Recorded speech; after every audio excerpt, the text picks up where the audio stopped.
Check 1, check 2, check 3. Okay, very good.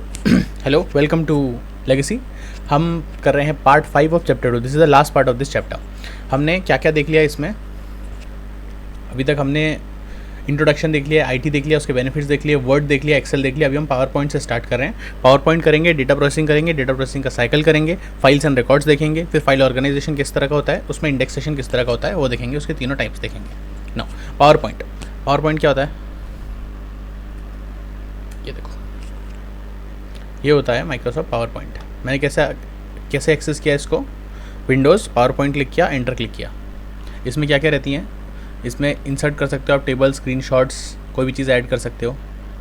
इसमें आपके पास अलग अलग टाइप की स्लाइड्स रहती हैं. देखो, टाइटल स्लाइड है, कंपैरिजन स्लाइड है, कंटेंट स्लाइड है. हर स्लाइड को आप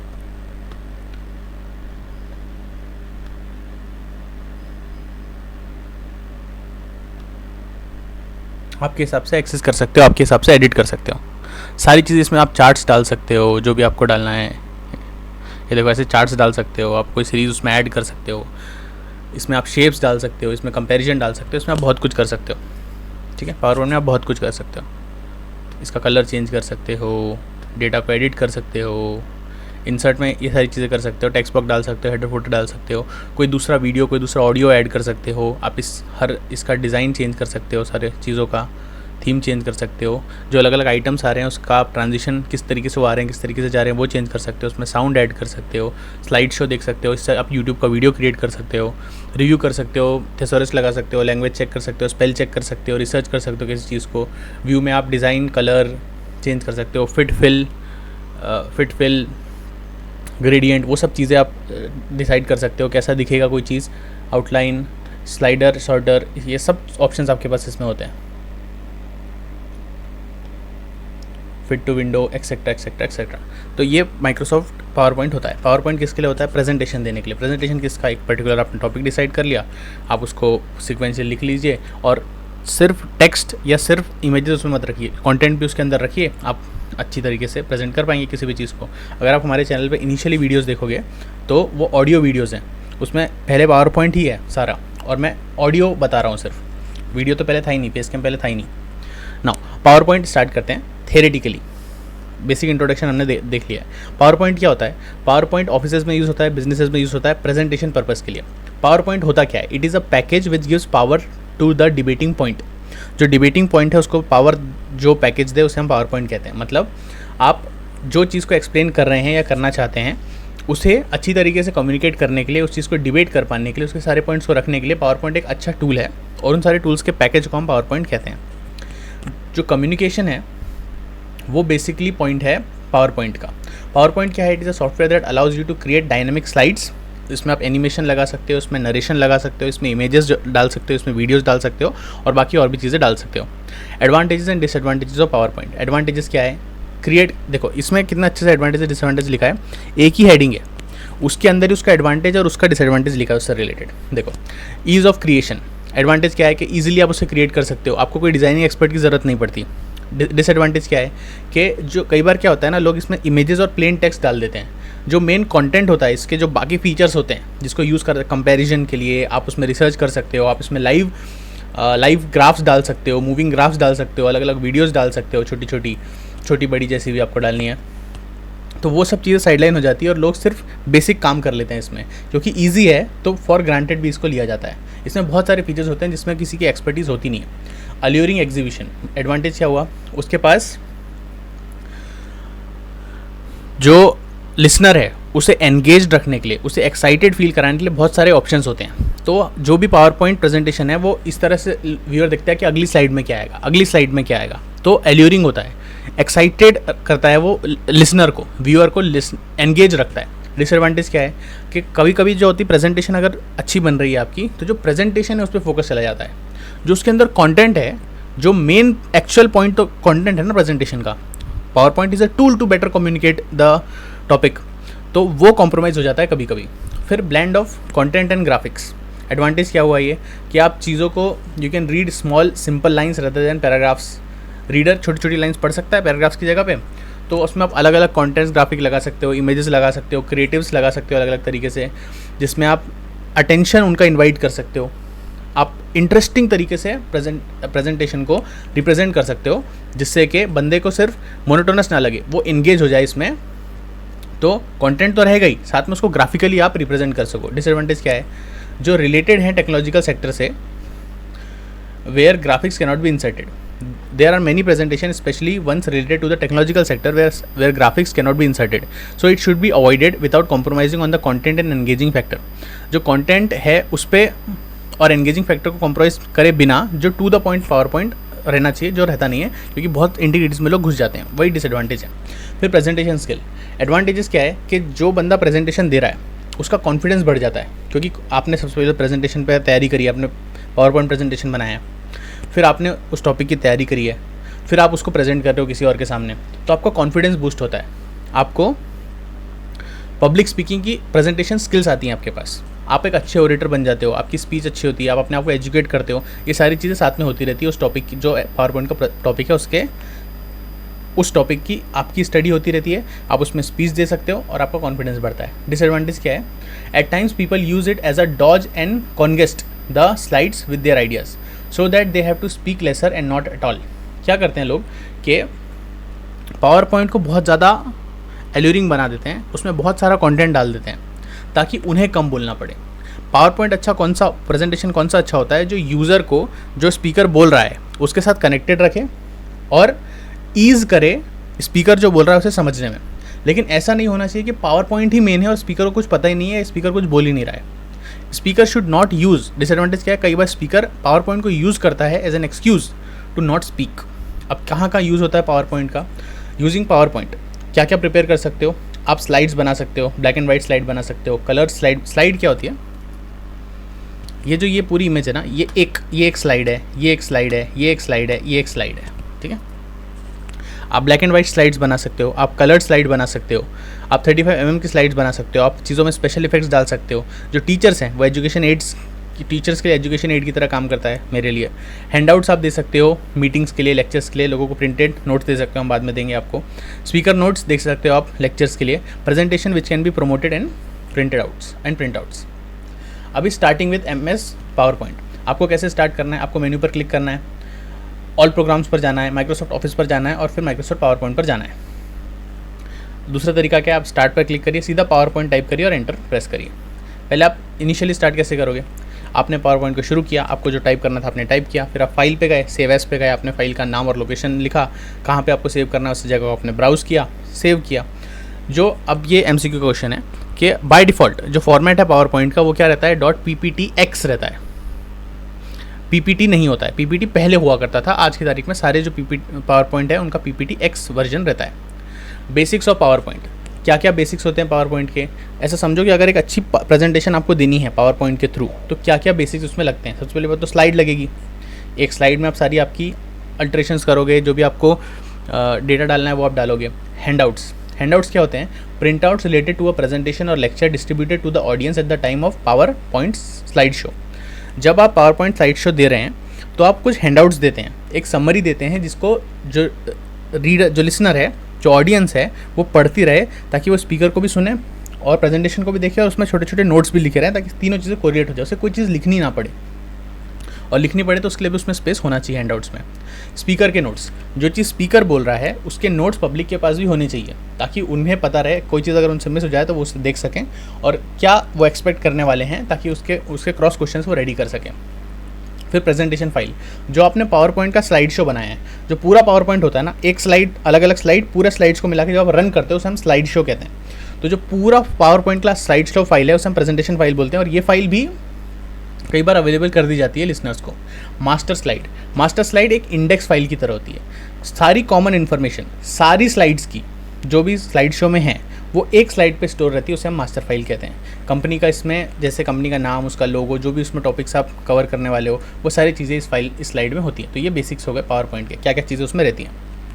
अभी PowerPoint स्क्रीन और उसके कंपोनेंट्स क्या क्या रहता है, फाइल बटन रहती होगी जहाँ से आप सेव कर सकते हो, सेव एज कर सकते हो, प्रिंट कर सकते हो, न्यू फाइल ओपन कर सकते हो, उसका टाइप चेंज कर सकते हो। फिर क्विक एक्सेस टूल बार रहता है, जो रेस्टिंग प्लेस रहती है, जो फ्रीक्वेंटली यूज्ड आइटम्स है उनकी, जो चीज़ें आप ज़्यादातर यूज़ करते हो वहाँ पर आपको मिलेगी, आप उसको कस्टमाइज़ भी कर सकते हो। Heading tabs on the ribbon, ribbon में सारे वही ऑप्शंस रहते हैं जैसे हमने देखा। कौन कौन से टैब्स रहते हैं रिबन में? ये रिबन है, इसमें फाइल है, होम है, इंसर्ट है, डिज़ाइन है, ट्रांजिशन है, एनिमेशन है, स्लाइड शो है, रिव्यू है, व्यू है, ये सारी चीज़ें इसमें हैं। उसके बाद स्लाइड्स रहती हैं, फिर status bar with common touch, ये देखो यहाँ पे स्टेटस बार रहता है, इसमें जूम कर सकते हैं, यहाँ पे अलग अलग चीज़ें, ये स्लाइड शो का ऑप्शन है यहाँ पे, तो ये स्टेटस बार होता है। और ये आपकी लेफ्ट साइड पे ये आपकी स्लाइड्स होती हैं। तो अब कंपोनेंट्स देख लेते हैं। सबसे पहला क्या है? File tab. अगर आपको नई फाइल ओपन करनी है तो left hand corner of the ribbon में रहती है। आप ऑफिस बटन, और इसमें बहुत सारे फीचर्स रहते हैं जो हम पहले भी देख चुके हैं, सेव एज वगैरह सारे ऑप्शंस रहते हैं। रिबन क्या है? जो सारे टैब्स होते हैं उन सब के कलेक्शन को हम रिबन बोलते हैं, जैसा कि सब में देखा है आपने, वर्ड में भी देखा है हमने, एक्सेल में भी देखा है। तो इसमें कई कैटेगरीज होती हैं for formatting the design elements of the presentation. क्या क्या इंक्लूड करता है इसके अंदर tabs? Home, insert, design, transition, animation, slide show, review and view. ये याद करना है कि नहीं, 2-3 बार पढ़ लेना, 3-4 तो लिख के ही आना। हाँ, the boxes that allow you to change and settings of these actions. अभी होम टैब में क्या होता है? आप एडिट कर सकते हो स्लाइड्स को, फॉन्ट्स को चेंज कर सकते हो, पैराग्राफ, ड्राइंग, एडिटिंग कर सकते हो। इंसर्ट टैब, आप ऐड कर सकते हो table, images, illustrations, links, word arts, media clips etcetera, आप ऐड कर सकते हो। डिज़ाइन टैब, आप एडिट कर सकते हो आपकी प्रेजेंटेशन कैसी दिखेगी, ये फीचर्स इंक्लूड करता है, जैसे कि page setup, themes, background style, ये सब इसमें होते हैं। ट्रांजिशन टैब, इसको समझाने का कुछ नहीं, जब आप इसे प्रैक्टिकली देखोगे तब ये सारी चीज़ आपको समझ में आ जाएंगी। मैं एग्जाम पॉइंट्स आपको बताते जा रहा हूँ किस चीज़ के अंदर क्या चीज़ रहती है, और पूछेगा कि कितने टैब्स होते हैं पावर पॉइंट में, तो ये आप लिख सकते हो। Transition tab, this allows you to edit the slide, transition effects and transition timing. The animation tab, this allows you to add custom animation to the presentation. Preview आप देख सकते हो, एनिमेशंस देख सकते हो, एडवांस एनिमेशंस लगा सकते हो आप, एनिमेशन की टाइमिंग आप चेंज कर सकते हो एनिमेशन टैब में। स्लाइड शो क्या होता है? ये आपको पूरे स्लाइड को रन करने, इस बटन को प्रेस करने से पूरी आपकी प्रेजेंटेशन रन होती है। यहाँ से आप स्टार्ट कर सकते हो आपके स्लाइड शो को, सेटअप कर सकते हो स्लाइड शो को, उसके मॉनिटर की सेटिंग्स को एडजस्ट कर सकते हो और बाकी चीज़ें भी कर सकते हो। रिव्यू में क्या होता है? आप ट्रांसलेट कर सकते हो लैंग्वेज को, कॉमन स्लाइड्स देख सकते हो, कंपेयर कर सकते हो प्रेजेंटेशन को दूसरी प्रेजेंटेशन के साथ। उसमें आप जो आपने इंटरनल नोट्स लिखे हैं वो आप उसमें देख सकते हो, चेक कर सकते हो। व्यू टैब्स, व्यू में आप क्या करते हो? आप जूम इन जूम आउट कर सकते हो, स्विच कर सकते हो from colour to grey scale, adjust कर सकते हो विंडोज़, और मैक्रोज ऐड कर सकते हो। मैक्रोज क्या होते हैं? ऑटोमेटिकली रनिंग प्रेजेंटेशंस होती हैं, अलग अलग ऑटोमेटिकली रनिंग एक्शंस होते हैं जिसे हम सेट करते हैं पावर पॉइंट पे, तो आप मैक्रोज इस व्यू पर ऐड कर सकते हो। Quick access tool bar, customizable tool bar होता है। टैप्स ऑन रिबन्स, हेडिंग्स होती हैं, इसमें हेडिंग रहती है कमांड्स के। Help button, the tiny question mark icon is how to access help for PowerPoint 2010। एक क्वेश्चन मार्क का बटन रहता है, उसको प्रेस करके आप देख सकते हो कि क्या चीज़ आप पावर पॉइंट पे कर सकते हो, क्या चीज़ आप नहीं कर सकते हो। स्लाइड्स और आउटलाइन पेन, जो स्लाइड्स है या जो आउटलाइन पेन है वो लोकेटेड होता है on the left hand side of the window. जो स्लाइड पेन वो शो करता है thumbnail version of each of the slides, thumbnail version आपको दिखाता है, ये इसकी बात कर रहा है, ये स्लाइड पेन है। Notes, the notes section is a place for the speaker to jot down any hints or references for his presentation. Only the presenter will see these notes. जो चीज़ प्रेजेंटर को अपने प्रेजेंटेशन के साथ बोलनी है वो बोलेगा, और वो सिर्फ प्रेजेंटर को ही दिखेंगी। स्टेटस बार क्या दिखाता है? Shows the current aspect of the presentation such as the current slide number, उसका डिज़ाइन थीम्स क्या है, quick access to features in the presenter would use often, वो सारी चीज़ें यहाँ पर दिखेंगी। फिर MS पावर पॉइंट के साथ आप एलिमेंट्री वर्क्स क्या क्या कर सकते हो? सबसे बेसिक चीज़ है कि आप फॉर्मेट कर सकते हो अपनी प्रेजेंटेशन को। जो डिफ़ॉल्ट स्लाइड डिज़ाइन है पावर पॉइंट का, वो ब्लैंक स्लाइड होती है, आप उसे डिज़ाइन, उस पर स्पेसिफिक डिज़ाइन डाल सकते हो। डिज़ाइन रिबन, उसमें सारी थीम्स रहती हैं, आप थीम पर क्लिक करके डिसाइड कर, जैसे हमने इसका कलर चेंज किया था, ये देखो हो गया चेंज, तो आप अलग अलग थीम्स उसमें लगा सकते हो। डिज़ाइन रिबन, होम, लेआउट, उसे आप कस्टमाइज़ कर सकते हो, और content of your site is displayed. अगर आपको ये लगाना है तो आप लेआउट पर जाइए और आपका प्रीफर्ड स्टाइल को डिसाइड कर लीजिए। फिर इंसर्टिंग एंड एडिंग ऑब्जेक्ट्स, आप क्या क्या ऑब्जेक्ट डाल सकते हो? आप क्लिप आर्ट पर जा सकते हो, आप सर्च कर सकते हो आपको क्या टॉपिक चाहिए, सर्च आप एंटर प्रेस करोगे तो आपका वो आ जाएगा, आपको रिसाइज करके आपको उसको जहाँ भी आपको पर्टिकुलर स्लाइड में प्लेस करना है, जो भी एनिमेशन ट्रांजिशन आपको लगाना है उस पर आप लगा सकते हो। फिर कैसे इंसर्ट करोगे क्लिप आर्ट को? पहले इंसर्ट पे जाओ, क्लिप आर्ट पर क्लिक करो, और जो भी आपको सर्च करना है सर्च करो और एंटर प्रेस करो, ओके प्रेस करो तो आपको आ जाएगा। आप मॉडिफाई भी कर सकते हो क्लिप आर्ट को अपने कन्वीनियंस के हिसाब से। Once your clip art is selected you can resize your picture. आप उस पर ड्रैग एंड ड्रॉप, जैसे आप माउस से ड्रैग एंड ड्रॉप करते हो वो सब करके आप क्लिप आर्ट से जो आपको रिजल्ट आया उससे रिसाइज कर सकते हो और उसको आपकी स्लाइड पर प्लेस कर सकते हो। वर्ड आर्ट क्या होता है? वर्ड आर्ट होता है जो टेक्स्ट का फॉर्म होता है, टेक्स्ट का वे ऑफ राइटिंग होता है, अलग अलग टेक्स्ट का कोई हेडिंग होता है, उसमें ऑलरेडी जनरेटेड कुछ टाइप्स होते हैं और कुछ आप जनरेट करते हो। जो ऑलरेडी जनरेटेड होते हैं वो होती है जैसे हेडिंग हो गई, सब हेडिंग हो गई, इस तरह के वर्ड आर्ट्स रहते हैं और अलग अलग स्टाइल्स होते हैं टेक्स्ट के। उसे कैसे इंसर्ट करते हैं? इंसर्ट वर्ड आर्ट, उस पर जाओगे, man moving the small boxes will allow you to resize the word art. You can also change the effects of the word art by clicking on the option in the design ribbon toolbar. आप design ribbon toolbar पर click करके जो effects हैं word art के उसे भी आप change कर सकते हो। देखो ऐसे वर्ड आर्ट होते हैं, ऐसा दिखेगा टेक्स्ट, ऐसा दिखे टेक्स्ट, ऐसा दिखे टेक्स्ट, ऐसा दिखे टेक्स्ट, वो सब आप चेंज कर सकते हो।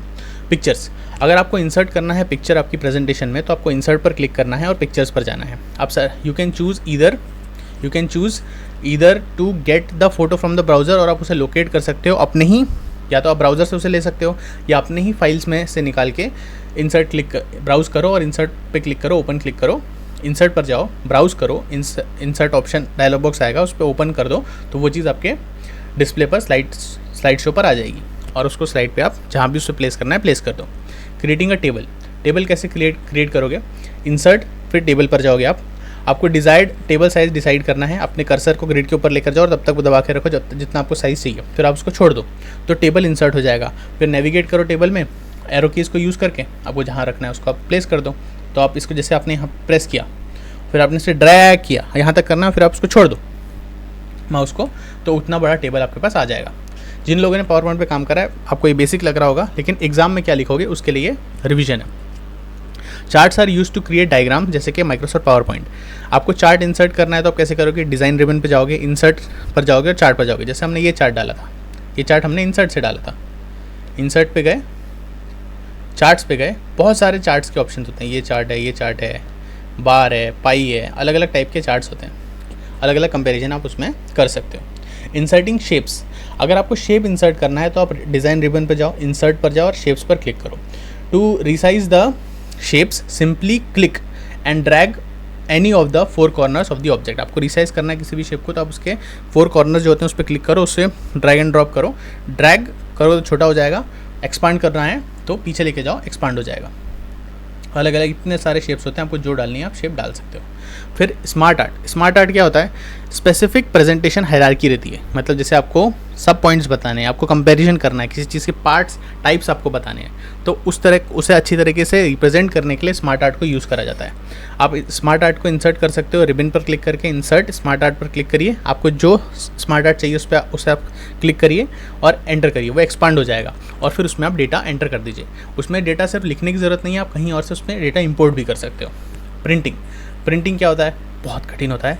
जो चीज़ आपका स्लाइड शो दिख रहा है उसे प्रिंट करना प्रिंटिंग कहलाता है। प्रिंट करना मतलब पेपर पर उसका इम्प्रिंट लेना, उसे हम प्रिंट कहते हैं। कैसे प्रिंट करोगे? फाइल पर जाओगे, प्रिंट पर जाओगे, डिज़ायर्ड सेटिंग करोगे, प्रिंट बटन पर क्लिक करोगे, उसका प्रीव्यू आएगा, उसको आप देख लो, आपको पोर्ट्रेट चाहिए, लैंडस्केप चाहिए, वो आप देख लो, स्क्रॉल थ्रू इट और प्रिंट पर क्लिक कर दीजिए, तो सारा आपका प्रिंट हो जाएगा। तो इसके साथ हमारा पावर पॉइंट खत्म होता है। 18 मिनट हुए। Now data processing.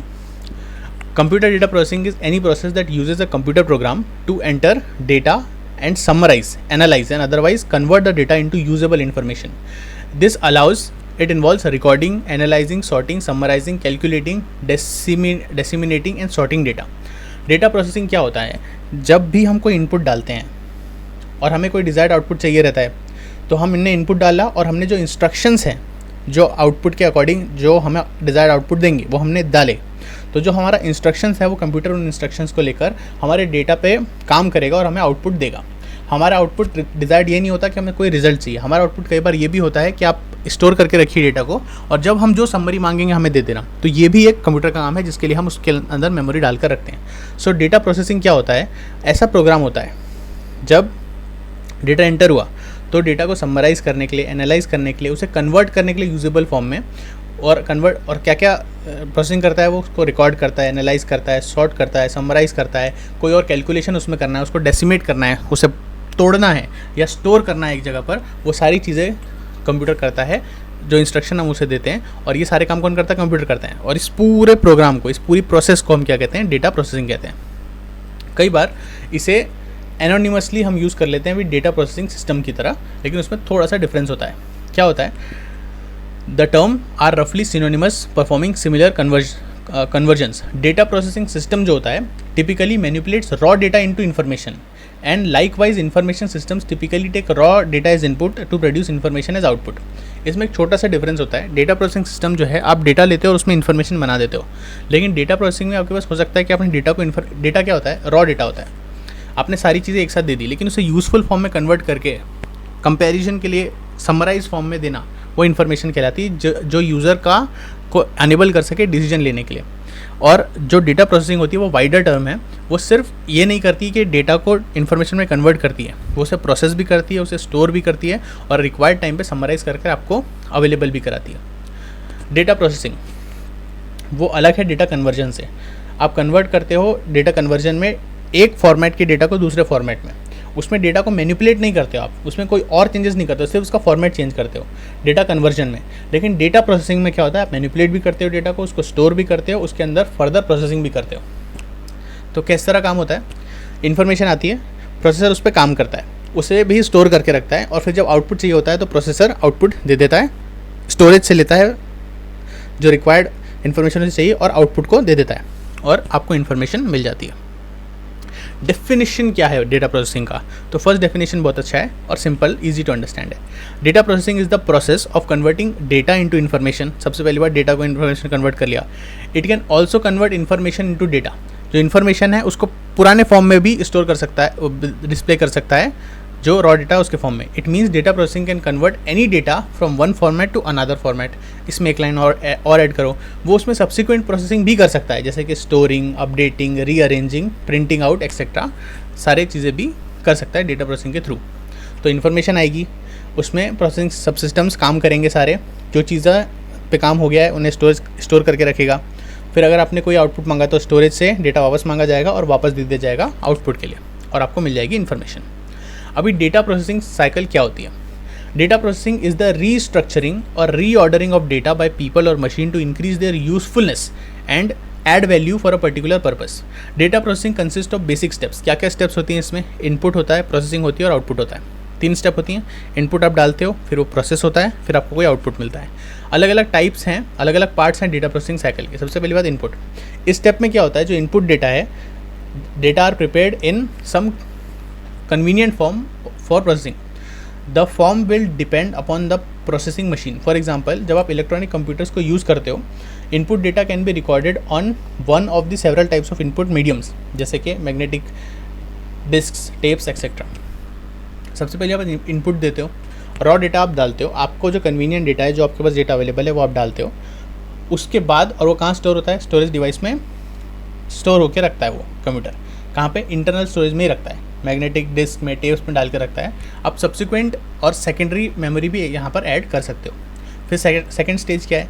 प्रोसेसिंग होता है डेटा का। यहाँ पे जो आपको इनपुट आपने डाला वो चेंज होता है to produce the data in a more useful form. For example, आपने पे चेक्स आपको कैलकुलेट करना है या समरी सेल्स आपको कैलकुलेट करनी है, तो आपने रॉ डेटा डाल दिया, फिर आपको जो इंस्ट्रक्शन आपने उस पर परफॉर्म करने हैं वो आपने डाल के रखे। अब उसका प्रोसेसिंग होगा स्टेज पर, उस पर काम होगा स्टेज पर। आउटपुट, हियर द रिजल्ट्स और output of processing steps are collected. जो पर्टिकुलर फॉर्म है आउटपुट डेटा का will depend upon the use of the data. For example, output data may be pay cheques for the employees. Now, files and records. कोई भी organisation है उसकी recording perfect होनी चाहिए। कोई भी ऑर्गेनाइजेशन है जिसे अपना टर्नओवर बढ़ाना है तो सबसे पहले क्या करती है? अकाउंटेंट लगाती है। फाइल्स और रिकॉर्ड्स इतने ज़रूरी होते हैं किसी भी ऑर्गेनाइजेशन के लिए, उनका मेंटेनेंस इतना ज़रूरी होता है। अभी देखते हैं फाइल्स एंड रिकॉर्ड्स क्या होते हैं। फाइल्स क्या होती है? फाइल होती है, it is the collection of related records. जो रिलेटेड चीज़ें उन्हें आप एक साथ रखोगे तो बोलोगे एक फाइल है, और बहुत सारी फाइल्स को एक साथ रखोगे तो कहोगे आप एक फोल्डर है। तो file is a collection of related records, collection of data usually stored on a disk, related collection of records. और रिकॉर्ड क्या होता है? Record is a collection of data items which are arrange for processing by the programme.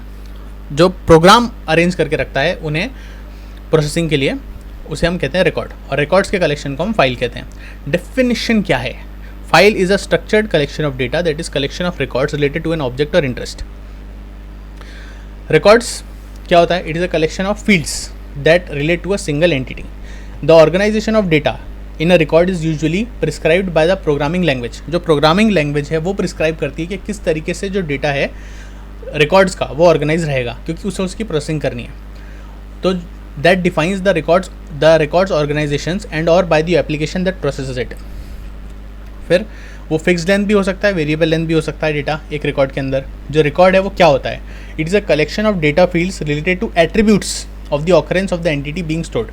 Fields have a name and data type or a collection of bytes. Basically ये collection है data fields का to attribute the occurrence of the entity being stored. जो आपको processing करनी है उसके लिए जो चीज़ आपको प्रोसेस करके स्टोर करनी है उसके लिए होती है. Fields have a name and data type and a collection of bytes. जो फील्ड्स रिकॉर्ड्स के अंदर अलग अलग फील्ड्स होती है, डेटा फील्ड्स होती हैं, उनका कुछ नाम होता है, कुछ टाइप होता है, और they are a collection of bytes. उनका साइज बाइट्स में होता है. A record structure is determined by the nature of data required to be stored. A record length is the total bytes required to store the data for each field. File organisation कैसा रहता है? File organisation refers to the way records are physically arranged on a data on a storage device. File organisation आपके पास records हैं, लेकिन उसको जमाना किस तरीके से वो होता है file organisation. File organisation refers to the way in which data is stored in a file and consequently the methods by which it can be accessed. आपने उसको किस तरीके से स्टोर करा हुआ है और किस तरह आप उसको एक्सेस करने वाले हो, क्या तरीका है, क्या मेथड है आपकी उनको एक्सेस करने के लिए, उसे हम कहते हैं फाइल ऑर्गेनाइजेशन. लेकिन डेफिनेशन क्या है वो बताओ ना. So file organisation refers to the way records are physically arranged on a storage device. File organization refers to the arrangement of records within a database. File organization में either भी physical file और a logical file. Physical file क्या होती है? जैसे magnetic tape और disc में आप उसको स्टोर करते हो. Logical file क्या होती है? Is a complete set of records for a specific application or purpose. एक specific application और purpose के लिए जो चीज़ होती है उसे हम logical file कहते हैं. और जो physical units रहते हैं किसी भी ऑर्गेनाइजेशन के, उसके स्टोरेज को जो हम मैग्नेटिक टेप या डिस्क पर करके रखते हैं उसे हम फिजिकल फाइल कहते हैं. Logical file may occupy a part of physical file और may extend over more than one physical files. Objectives क्या क्या रहते हैं कंप्यूटर बेस्ड फाइल ऑर्गेनाइजेशन के? Ease of file creation and maintenance, efficient means of storing and retrieving information. The organization of a given file may be sequential, relative और indexed. जो organisation है किसी भी फाइल का वो या तो सिक्वेंशियल हो सकता है, रिलेटिव हो सकता है या इंडेक्स्ड हो सकता है. अभी सिक्वेंशियल फाइल ऑर्गेनाइजेशन वो क्या होता है? फाइल ऑर्गेनाइजेशन क्या हुआ कि आपने डेटा को कहाँ स्टोर किया है और किस तरीके से स्टोर किया हुआ है, क्या वे में स्टोर किया है और आप उसको किस तरह एक्सेस करने वाले हो. तो सिक्वेंशियल फाइल ऑर्गेनाइजेशन क्या है कि आप चीज़ों को किस तरीके से स्टोर करोगे. आप sequential file organization records are arranged sequentially. A sequence file is a file whose records can be accessed on the order of their occurrence in the file. जिस ऑर्डर में उनका ऑकरेंस हो रहा है उस तरीके से उनको एक्सेस करा जा सकता है, सिक्वेंशियली ऑर्डर करा है. रोल नंबर क्या होता है? रोल नंबर 1 2 3 4 5 6 ये सिक्वेंशियली बांट दिया है पूरे बच्चों को ताकि उन्हें अच्छी तरीके से आइडेंटिफाई करा जा सके, उन्हें मैनेज करा जा सके, उनके रिकॉर्ड्स को अच्छी तरीके से इफेक्टिवली एंड एफिशिएंटली मैनेज करा जा सके. ठीक है. The order in which the records are stored is determined by the order in which they are written when the files are prepared. This order does not change. Records may be added at the end of the file only. The records may be accessed in the order on which they were originally written into the file. Magnetic tape file होती है. Sequentially organise file में आप serially access कर सकते हो या direct access भी दे सकते हो स्टोरेज मीडियम का. The responsibility of the software system software the task of handling of the file handling वो किसकी रिस्पॉन्सिबिलिटी है? सिस्टम सॉफ्टवेयर की रिस्पॉन्सिबिलिटी है. और उसे हम कहते हैं the input output control system. System software को हम कहते हैं इनपुट आउटपुट कंट्रोल सिस्टम, जिसकी रिस्पॉन्सिबिलिटी होती है ऑफ हैंडलिंग द फाइल्स. ठीक है. It takes cares of blocking, कितना किसको एक्सेस देना है वो सारी चीज़ें वो डिसाइड करता है. If a file consist of variable length records, each logical record is preceded by control information that indicates the size and logical record. अगर कोई फाइल है जिसमें वेरिएबल लेंथ के रिकॉर्ड्स हैं तो हर एक लॉजिकल रिकॉर्ड में पहले दिया रहेगा उसका साइज़ क्या है और उसका logical size of the logical record कितना है उसके अंदर का. If a file consist of fixed length records, the record size is estimated at the time the file is opened. अगर वेरिएबल है तो उसमें पहले ही साइज़ लिखा रहेगा, लेकिन अगर फिक्स्ड लेंथ रिकॉर्ड है तो उसका साइज़ तब पता चलेगा जब उसको ओपन करोगे. Now, sequential files are normally created and stored on magnetic tapes using batch processing method. Advantages क्या क्या हैं? It is simple to understand and implement. It is easy to maintain and organize. Loading a record requires only the record keys. Relatively inexpensive. सस्ता होता है. Easy to reconstruct the files. The proportion of the files records to be processed is very high. Disadvantage क्या है? जो पूरी file है it must be processed to give a specific information. Very low activity rate stored इसमें होता है. जो activity rate store होता है वो काफ़ी लो एक्टिविटी रेट जब होती है तभी वो स्टोर होता है. Transactions must be stored and placed in a sequence prior to processing. Data redundancy बहुत हाई रहती है and impossible to handle random inquiries. Area of use क्या क्या है? Sequential files are most frequently use in commercial organisation में इसका use करा जाता है और पीरियोडिकली जो मास्टर फाइल है उसके कॉन्सेप्ट को चेक किया जाता है. फॉर एग्जांपल पेरोल एप्लीकेशन आप देख रहे हो तो वो कंटिन्यूसली अपडेट होती रहती है. Index sequential file organisation. When there is a need to access record sequentially by some key values and also to access records directly by the same key value, the collection of records may be organized in an efficient manner which is called as indexed sequential file organization. तो आपने sequential file organization देख लिया, लेकिन अगर आपको records को access करना है और इस तरीके से access करना है कि आप उसे इस तरह से ऑर्गेनाइज करना है कि आप उसे एक्सेस कर सकें इफेक्टिव मैनर में, तो आप उसे इंडेक्स कर देते हो, उसको इस तरीके से रिकॉर्ड करते हो, कलेक्ट और ऑर्गेनाइज करके रखते हो ताकि जो आपका काम है वो जल्दी हो जाए. तो उसे हम कहते हैं index sequential file organisation. Some index tables are also created and maintained with the file. जो इंडेक्स फाइल है उस is accessed randomly. Sequence on which the records are accessed by specifying the value of the items is called as the record key. वो record sequence on which the records are accessed by specifying the value of the data item is called as record key. record key वो रहता है जिसके basis पर access करा जाता है on the basis of the value जिस item के, तो हम रिकॉर्ड की कहते हैं. when the new records are inserted in the data file, the sequence of the records needs to be preserved and also the index is accordingly updated. advantages क्या क्या है कि indexed file system में सब चीज़ें the items of the tables can be examined sequentially if all the records in the file must be accessed. Index sequential file organization is very useful when a random access or records by specifying the key required. Updating in is easily accommodated and random access is possible. Area of use क्या क्या है? Index sequential file supports organization that selectively access the individual records rather than searching through the entire collection in sequence. वो access करता है individual record में, पूरे collection में नहीं सर्च करता है इंडेक्स वाला. सीक्वेंशियल पूरे रिकॉर्ड में सर्च करता है, इंडेक्स वाला पर्टिकुलर इंडिविजुअल रिकॉर्ड में चेक करता है. For example train inquiry system, reservation inquiry system, तो जिन रिजर्वेशन लिया उसमें देखेगा, पूरे ट्रेन के सिस्टम में डेटाबेस में नहीं फाइंड करेगा वो.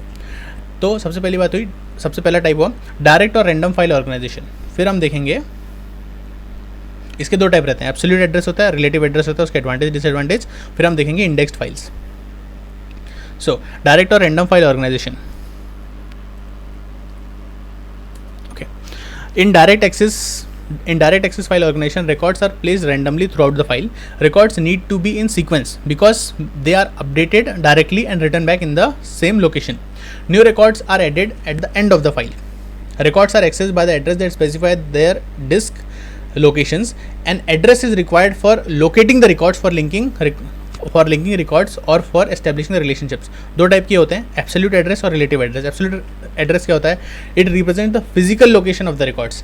It is usually stated in the format of sector, track और record numbers. One problem with absolute address that it becomes invalid. वो इनवैलिड हो जाता है when the file that contains the records is relocate. जब file जो उसके अंदर है वो रीलोकेट करते हैं तो वो इनवैलिड हो जाता है क्योंकि उसके अंदर होता ही नहीं डेटा. लेकिन रिलेटिव एड्रेस क्या है? जब आपने रीलोकेट भी कर दिया तो एड्रेस ऑटोमेटिकली चेंज हो जाता है.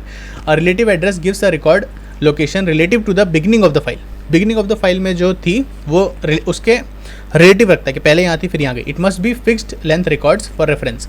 Another way of locating a record is by the number of bytes it is from the beginning of the file. When the file is moved, pointer need not be updated because the relative location remains the same. जो relative location है वो same रहती है भले file move हो जाए क्योंकि आपने बिगनिंग की लोकेशन स्टोर करी थी सिर्फ. Advantages: records are immediately accessed for updation. Several files can be simultaneously updated during the transaction processing. Transaction need not be sorted. Existing records can be amended or modified.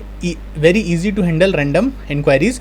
Most suitable for interactive online applications. Disadvantage क्या है? Data may be accidentally erased or overwritten unless special precautions are taken, risk of loss of accuracy and breach of security इसमें रहता है, less effective use of storage space रहता है यहाँ पे, होता है यहाँ पर, एक्सपेंसिव हार्डवेयर और सॉफ्टवेयर इसमें रिक्वायर्ड रहता है, कॉम्प्लेक्सिटी रहती है प्रोग्रामिंग की, फाइल जो अपडेशन है वो ज़्यादा डिफिकल्ट होता है। एरिया ऑफ यूज़ क्या क्या है, रिलेटिव रैंडम और डायरेक्ट फाइल ऑर्गेनाइजेशन कहाँ यूज़ होता है, वो जहाँ पे files are updated for a number of times during a working day, एक ही दिन में जब फाइल को बहुत बार अपडेट करा जाता है तब वहाँ पर इसे यूज़ करा जाता है। जैसे कि प्राइस लिस्ट है, उसमें रिलेटिव डेटा, रिलेटिव रैंडम और डायरेक्ट फाइल ऑर्गेनाइजेशन को यूज़ करा जाएगा। फिर आ गए हम इंडेक्स्ड फाइल्स पर। Index files which must be allocated in the execution file to two or more random mass storage files. One of the index is organized such that each record is uniquely identified by the value of the key within the records. An index is a data structure that organizes data on disk to optimize certain file operators. An index allows us to efficiently search or retrieve all the records. Using an index, we can achieve a fast search of data records. In order to create and maintain index files, a computer creates data file and index file. The data file contains the actual content, that is the data, and index file contains the index entries. जो data file है उसमें data रहता है, और जो index file है उसमें index की एंट्रीज रहती हैं कि कौन सी चीज़ कहाँ पर सेव्ड है, किस चीज़ को किससे लिंक करना है, कौन सी चीज़ यूनिक प्राइमरी रिकॉर्ड है, कौन सी सेकेंडरी, और कौन सी क्लस्टरिंग इंडेक्स है उसके अंदर। The one field in a file is primary की विच आइडेंटिफाइज द रिकॉर्ड्स यूनिकली। उसमें से एक फील्ड जो रहती है वो प्राइमरी की रहती है, जिसमें सारे चीज़ों को आइडेंटिफाई करती है यूनिकली। फॉर एग्जांपल स्टूडेंट्स का रिकॉर्ड है तो उसमें एक कॉलम रहेगा जिसमें रोल नंबर रहेगा, वो सबके लिए यूनिक रहेगा, कोई भी दो लोगों का रोल नंबर सेम नहीं हो सकता है, तो उसके बेसिस पर वो सबको सर्च करेगा, इंडेक्स करके रखेगा, वो होती है primary key. Files are organise in the following way. The data file is stored in the order of primary key values. The index file contains two fields, key value होती है and the pointer to the data record. One record is in the index file thus consists of the key value and a pointer to the corresponding data record. The pointer points to the first entry within the range of data records. Generally, the key value is the largest primary key value in the given range of records. जो first index entry for example 10 है, which is the highest primary key value in the first data block 1 to 10. 1 to 10 में primary key 1 है क्योंकि वो उसकी highest value है। तो अलग अलग टाइप के ऑर्डर इंडेक्सेस रहते हैं। सबसे पहला प्राइमरी इंडेक्स, ये यूनिक होता है। A primary index is a index specified on a ordering key field of an ordered record. Each record has a unique value for that field. Clustering record क्या होता है? क्लस्टरिंग रिकॉर्ड में सारी चीज़ें unique नहीं होती हैं, इसमें यूनिक भी होती हैं और प्राइमरी इंडेक्स भी होते हैं और सेकेंडरी इंडेक्स भी होते हैं। अगर कोई वैल्यू है जैसे सरनेम होता है ना, वो क्लस्टरिंग रिकॉर्ड है, वो बहुत सारे लोगों के लिए कॉमन हो सकता है, लेकिन आप उसे सर्च कर सकते हो। कैसे? प्राइमरी की आप सर्च करोगे, प्राइमरी की सर्च करोगे तो जिन जिन की वो प्राइमरी की वो सब आएंगी। क्लस्टरिंग में जो कॉमन वैल्यू है वो सबकी आ जाएगी, डिस्प्ले हो जाएगी। Notice that the file can have at most one physical ordering field, so it can have a must one primary index और one clustering index but not both. या तो प्राइमरी इंडेक्स होगा या तो क्लस्टरिंग इंडेक्स होगा, दोनों नहीं हो सकते एक टाइम पे। अगर प्राइमरी की नहीं है, प्राइमरी इंडेक्स आप नहीं डिफाइन कर पा रहे हो, तो आपको क्लस्टरिंग इंडेक्स को डिफाइन करना है। क्लस्टरिंग इंडेक्स यूनिक नहीं होता है, लेकिन उसके बेसिस पर भी डिस्टिंक्ट करा जा सकता है डेटा को, आपस में उसे इंडेक्स करा जा सकता है, उसे एनालाइज करने के लिए उसे यूज़ करा जा सकता है इन केस प्राइमरी की अवेलेबल नहीं है, प्राइमरी इंडेक्स आप नहीं कर पा रहे हो तो। Secondary index, the third type of index is called as secondary index, can be specified on any non-ordering field of a file. A file can have several secondary indices in addition to its primary access method. ये third type of index है secondary index, ये non ordering field के रहता है, इसमें कोई चीज़ unique नहीं रहती है। ये डेटा को आप क्लासीफाई करते हो प्राइमरी इंडेक्स को यूज़ करके। सेकेंडरी इंडेक्स को क्लासीफाई करने के लिए प्राइमरी इंडेक्स यूज़ होता है, डिफाइन करने के लिए सेकेंडरी इंडेक्स को डिफाइन करने के लिए प्राइमरी इंडेक्स यूज़ होता है। This was our chapter. Question देख लेते एक बार। MS पावर पॉइंट क्या होता है, उसका डायग्राम हमें बनाना है। वर्ड का स्क्रीन बनाना है, एक्सेल का स्क्रीन बनाना है। कंपोनेंट्स क्या क्या है वर्ड के अंदर, explain the formula with example. Power point कहाँ का यूज़ होता है, उसका एडवांटेज डिसएडवांटेज हमें बताना है। चार्ट कैसे क्रिएट करेंगे एक्सेल के अंदर वो बताना है, उसके एग्जांपल्स देने हैं। एडवांटेज डिसएडवांटेज बताना है वर्ड का। प्रोसीजर हमें बताना है पावर पॉइंट, एक्सेल और वर्ड का, किस तरह आप उसे सेव करोगे किसी डॉक्यूमेंट को। How to create charts in Microsoft Excel, उसका एग्जांपल देना है। हमें MX वर्ड का कॉन्सेप्ट बताना है। स्पेल चेक पॉइंट कहाँ पे होता है, ये रिव्यू पर होता है। और पेज मार्जिन कहाँ पे होता है, पेज लेआउट के अंदर पेज मार्जिन होते हैं। How to insert clip art and pictures PowerPoint पे हम उसके एग्जांपल देने हैं। डिफाइन द इन्फॉर्मेशन टेक्नोलॉजी, उसका इंपॉर्टेंस, उसका एप्लीकेशन में बताना है। एमएस वर्ड क्या होता है, उसके कंपोनेंट्स क्या होते हैं, एमएस एक्सेल क्या होता है, उसके एडवांटेज डिसएडवांटेज क्या होते हैं, हमें शॉर्ट टू लिखना है एमएस वर्ड पर, एक्सेल पर, पावर पॉइंट पर।